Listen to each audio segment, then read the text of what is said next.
everyone, Suzi here, and today we're playing Watcher of Realms. For today's video, we have a special dev insights. This is one about hot topics.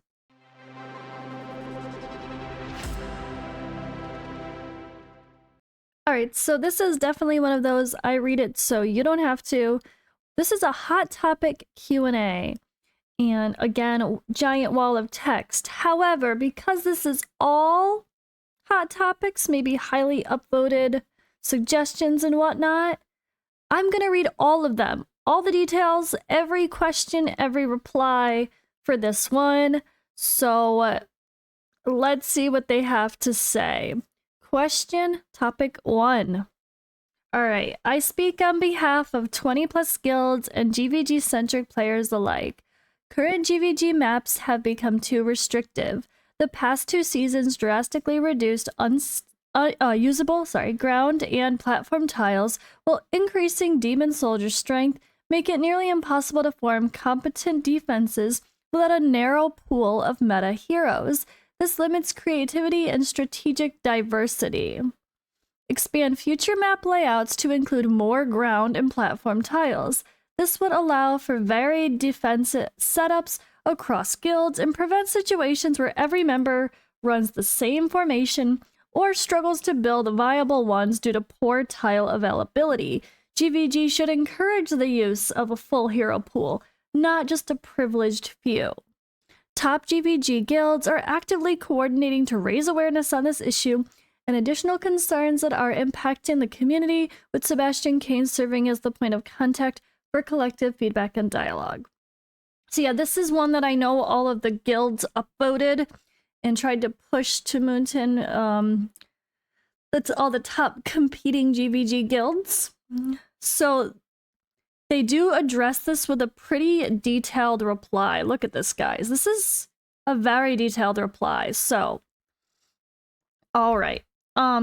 We appreciate providing us with valuable suggestions. We made the following replies and adjustments based on your feedback. About some demon soldier combinations being overpowered. We totally understand your worries, as we don't want to see some of the demon soldier combinations being too powerful either. Here's what we'll do next. We'll lower the burning damage of the Chaos Shaman in the next version update. This will hopefully immediately reduce the pressure players experience during battles. However, adding burning to basic attack is the signature mechanic of the demon soldier, Chaos Shaman. Making hasty adjustments to this is against our wishes, and it will lead to demon soldiers using their unique tactical values. We believe this isn't what commanders wish to see either. We will also persistently keep a close eye on the data related to GvG to make sure commanders have a good gaming experience. Yeah, I mean, the Chaos ones burning and stuff, that's part of what they do, right? So you can't get rid of that. But lowering the damage a little bit, just nerfing him a little, I guess makes sense. All right, addressing the GvG map design, which makes heroes like Ingrid difficult to deploy. The commander reporting concerning too few usable tiles, resulting in heroes being focus-fired stems from previous season's offense and defense imbalance, which some heroes are overpowered. As a result, a certain level of restriction is applied. We also do not want to make each season's defense strategy rigid because of specific heroes. We will consider player suggestions and open more tiles for heroes in the next season maps. Meanwhile, new factional demon soldiers will be added shortly. Hopefully this will provide commanders with more tactical options. We promise the following. The improvements to the next season's maps will be more platform and ground tiles on the maps in the next season, especially consideration for the performance viability of heroes like Ingrid, who needs survivability, thus giving more room for commanders for deployment. In the meantime, we need to consider designing each season maps uniquely different. This will surely cause powerful heroes and demon soldier combinations to appear during each season. We'll continue putting effort into the map design and bringing fresh, new experiences to you. All right, so about the points system being technically manipulated, which affects fair play principles. So I think this post had other details in it, and that was just like the beginning. Because obviously they're like, about this, and that's not even something they said, actually. But I think they're just addressing overall GvG concerns, maybe from expanded messages that were either sent privately or combining other thoughts from GvG overall in the like dev insights, suggestions, whatever from before. All right.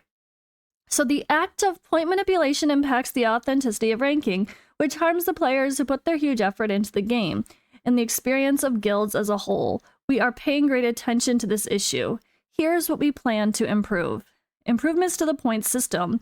We will add an extra points bonus to consecutive winnings in the future in hopes of encouraging everyone to do their best during each battle.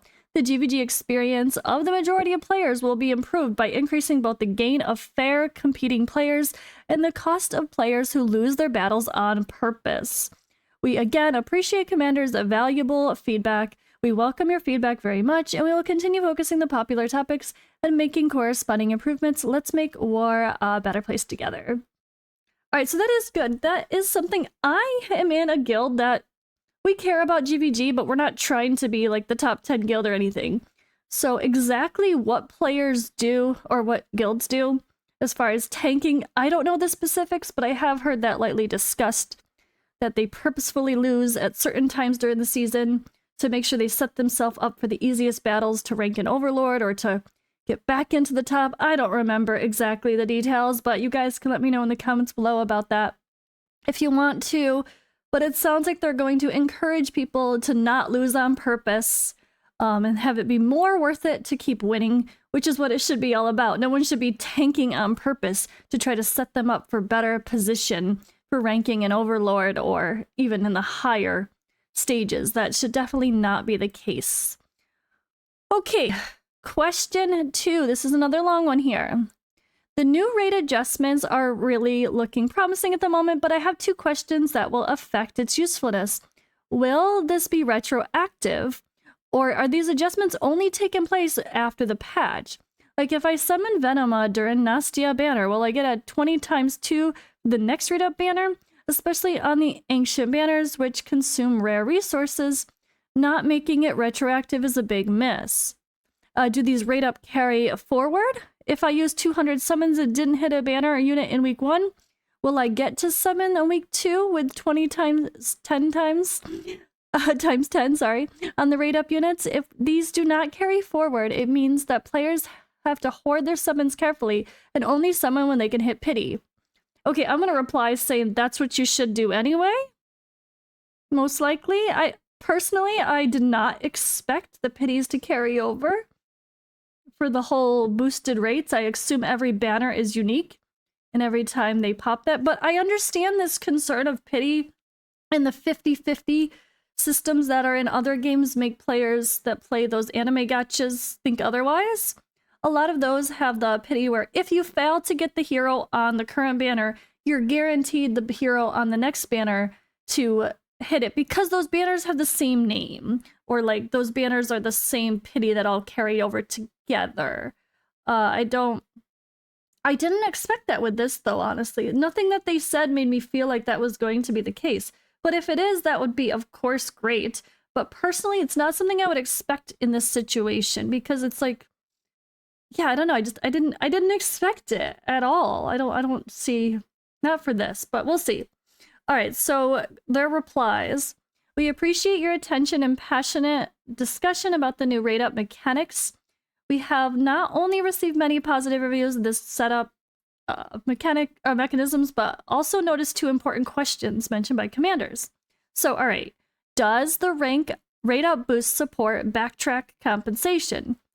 This is to say, if I summon Venema, that example, right? So unfortunately, the current mechanisms do not have the rate saved across pools, nor be backtracked compensation. We totally understand that players may feel hard work doesn't pay off under this situation. Summoning environments like Ancient Summoning Pool will make it easier for commanders to feel upset due to the rarity of resources. The current design logic is to use the current rate up Ancient Summoning Pool as a unit.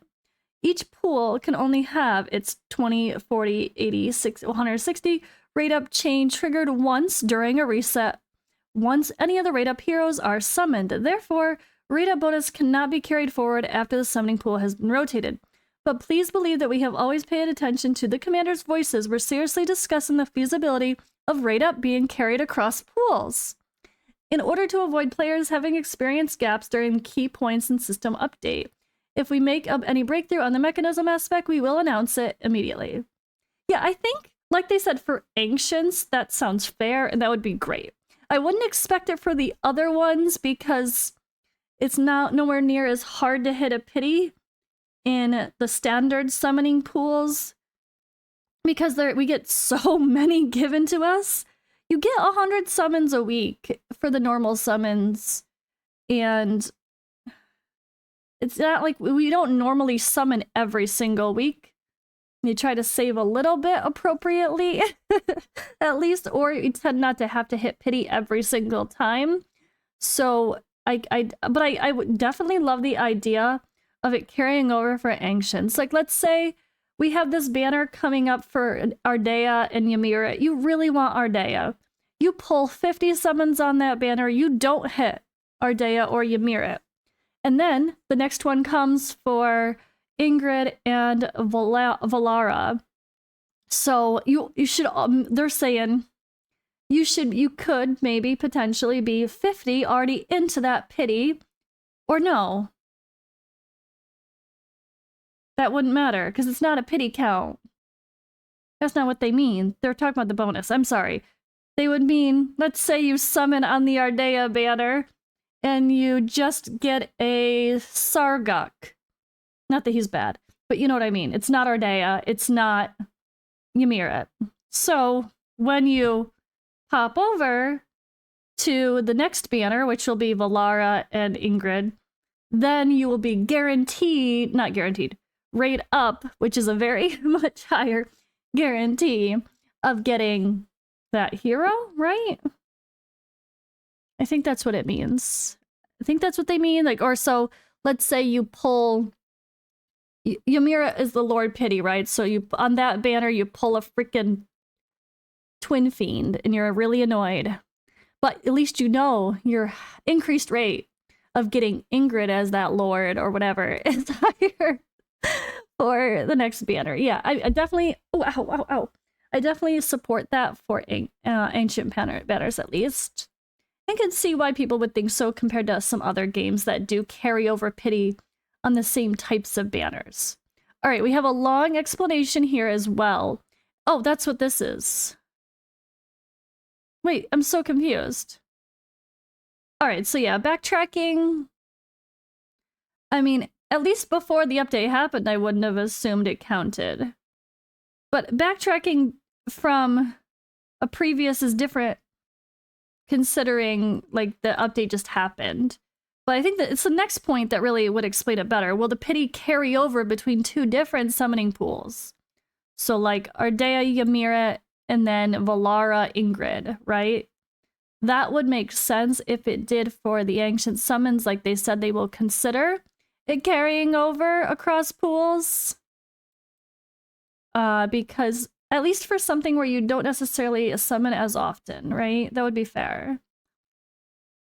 All right, so what they say here is, as the commanders mentioned, if I made summons, you know, in pool A without receiving a rate up hero, will these bonuses be carried over and applied to the next summoning rate up pool of summoning pool B? We hereby make this clarification. The current mechanisms cannot have their pity bonus carried forward between summoning pools. Each rate up summoning pool, like Silas Eileen, is independent rate cycle. When the summoning pool ends, the pity bonus will be reset.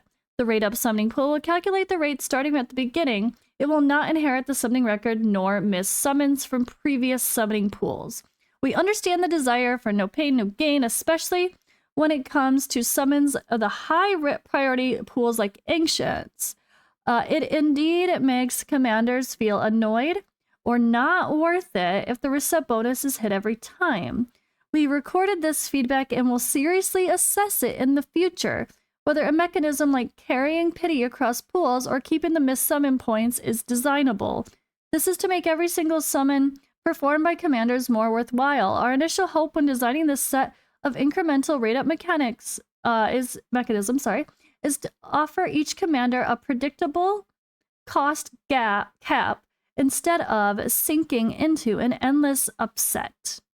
We also did our best to keep reasonable randomness to make summoning an experience that's always packed with surprises and hopes. The current mechanisms are behaving stably. During the test of the majority of servers, the average summons used to successfully obtain a rate-up hero has been significantly reduced. The summoning experience has been considerably improved. We will keep monitoring the related data and community feedback. The option of improvements like mechanisms related to carrying pity across pools is still possible. This is to make the system more fair, transparent, and considerate. We thank you again for the attention to feedback. Every piece of your suggestions become a guide and direction in our system improving. We ask you to stay passionate and we'll do our best to shape WAR into a world that is worth your stay. That's a really great reply. Honestly, that's a really great reply. Like, the fact that they're even considering it when it wasn't their intent, and they're like, no, that's not how it works. But they're seriously discussing it and improving it. Like, that's amazing, honestly, just to hear that they actually are not like, no, sorry, this is generous enough, deal with it. Which they very well could be. All right. Question number 3. Commander A, make the new duo wave defender more permanent. Maybe even add a weekly challenge where you defend as much waves as possible with no limits so players can try different strategies to max waves. This was extremely refreshing and fun to allow us to do something while grinding in the background. Commander B, I just want to say that United Front was a lot of fun and thoroughly enjoyed it, whereas Honor Gauntlet isn't that enjoyable. I'm sure there are people like it, and it's not a bad thing. I just think having both available would be good for those of us who enjoy Gauntlet. Will United Front be coming back? All right, so dear commanders, first of all, thank you so much for your enthusiastic support and positive feedback on the new co-op mode. We noticed that you guys are having fun with this new feature. Some of you might have even suggested making it a permanent game mode. Your excitement truly motivates us to bring more content in the near future. We'd also like to thank other players for sharing the joy of enjoying the United Front, but find Honor Gauntlet less fitting. We understand that every player has different preferences and gameplay habits. Providing a different experience has always been our core goal. So, will co-op mode become a permanent game mode? The co-op mode is still an experimental phase, but with your feedback, it's given us strong confidence to keep exploring it. We've already allocated resources to accelerate the development of this new content mode. In the short term, co-op mode will return as a monthly limited event with new monsters, modifiers, and a new map each time to ensure fresh combat and experience. We will continue to evaluate its performance, and with your feedback, a permanent version is definitely in the considerations. Will there be a higher difficulty challenge mode? Your suggestion for Endless Wave Challenge was fantastic. We're currently exploring the design of an endless mode aimed to provide opportunity for those pushing their limits. Once again, thank you, commanders, for your genuine ideas and enthusiasm. You are a driving force for continuous progress. We'll continue to uphold our philosophy of strategy-focused and fun-enhancing gameplay, crafting each feature to make our game you truly enjoy and look forward to. Okay, good. Another great answer. Like, it sounds like they're willing to make it. Not that I even did the highest mode of that co-op. That was hard. I need to get my cultist team, like, properly built. It's not quite there yet. Eventually. Alright, question 4. Commander A. Hello, can you either remove the energy costs for Gear Dungeon 1 and 2 and add Malric keys to their pools? Or add Malric keys to their pools.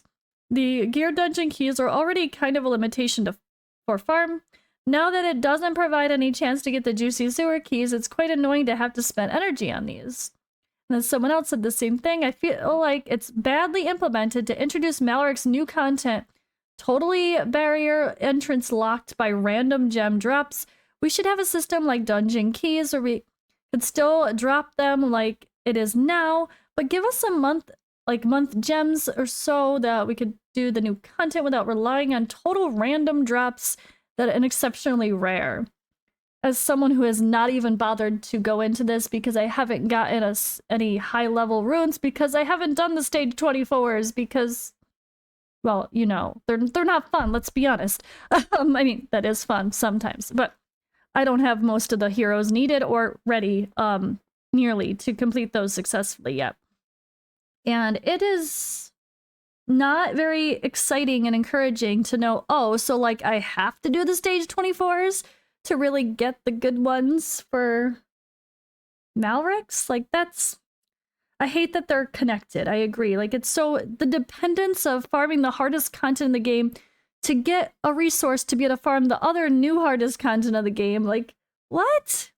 It's too much RNG on RNG and RNG. So I definitely think I agree. I was surprised that it wasn't just like, you get keys to play a dungeon. Why does it have to be so everything RNG? Like, I like RNG in some cases, but not when it comes to farming PvE. It doesn't make sense to me. So they reply saying, we received a wave of passionate feedback regarding the way of acquiring keystones.